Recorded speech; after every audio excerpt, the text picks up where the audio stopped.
Beauty is everywhere around us, just waiting to be noticed. Sometimes it's in plain sight, but other times it's a little bit more subtle.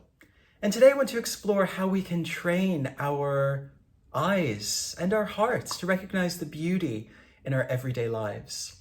I'm Dr. Alan Johnson, and on this channel I talk about the mind, well-being, productivity, and change for thinkers, makers, and everyone in between. Beauty is everywhere. We just need to learn how to notice it. Well, some beauty is hard to miss, so a beautiful bouquet of flowers or a vibrant sunset off in the distance. There's other forms of beauty that takes perhaps a more discerning eye that isn't as obvious. The English novelist D.H. Lawrence believed that beauty nourishes the soul, providing emotional and spiritual sustenance in a way that physical food alone can't. He once wrote, "The human soul needs beauty even more than it needs bread." This idea reminds us of the deep intrinsic need that we all have for beauty. Beauty can take us by surprise, often appearing in the most unexpected places and moments. Because understandings of beauty vary over time and across cultures. What one culture describes and understands as beautiful might not be the same as what another culture describes as and understands as beautiful. And as we learn more about the diversity of beauty in a global and historical context, we're bringing more sensitivity and more nuance to our understanding of where the beautiful might lie in our own lives. And this diversity in perception enriches our perceptions of beauty. In Japan, for instance, the concept of wabi-sabi celebrates the beauty of imperfection and transience.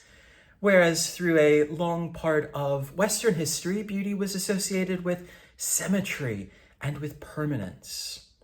In my own view, and this is just one of many possible views, and of course a view that has been trained by the world in which I was raised and the world in which I live now, I see beauty as a form of simplicity, beauty as removing the extraneous and the unnecessary.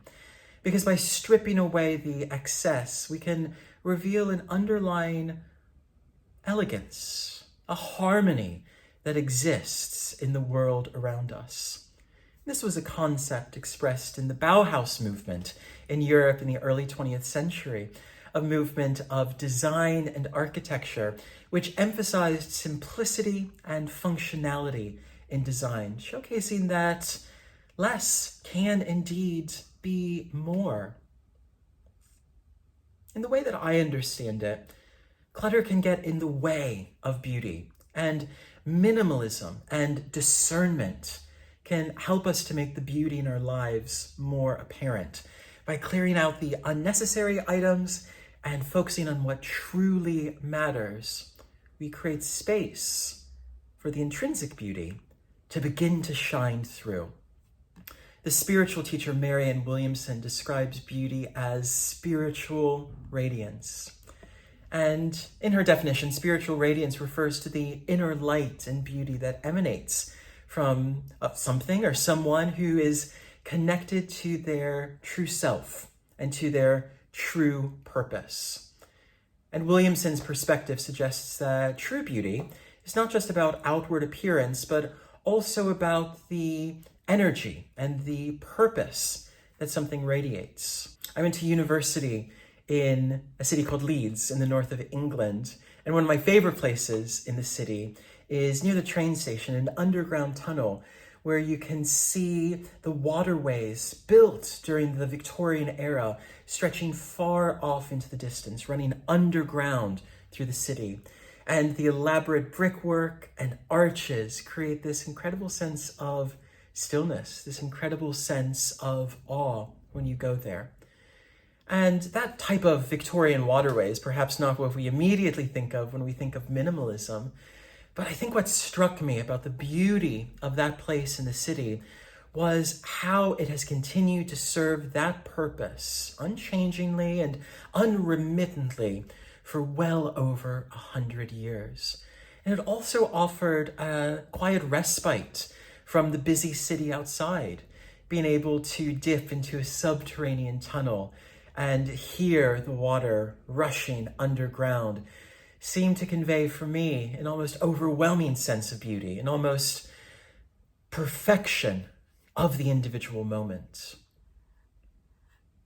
One of the ways in which we can begin to cultivate more of an appreciation of the beauty in our own lives is to set a timer for 10 minutes and then go somewhere. It could be in our house, in our garden, in a park, wherever it might be. And in those 10 minutes, simply carefully observe your surroundings, noticing any of the details that you might normally have overlooked, using it as an opportunity to clear away any of the mental clutter of your own mind, using it as an opportunity to really observe the beauty that probably already resides around you, because beauty is everywhere. Though sometimes it requires a mindful eye to notice it. By simplifying our surroundings and embracing an array of different perspectives on the meaning and nature and sensations of beauty, we can cultivate a deeper and more nuanced appreciation for the beauty that surrounds us. I hope that you'll like and follow and perhaps even share this video with someone else who might enjoy it, because I hope that you will be able to start noticing the beauty in your everyday life. It's a transformative practice that can bring more joy, more peace, and a huge amount of inspiration into your everyday life.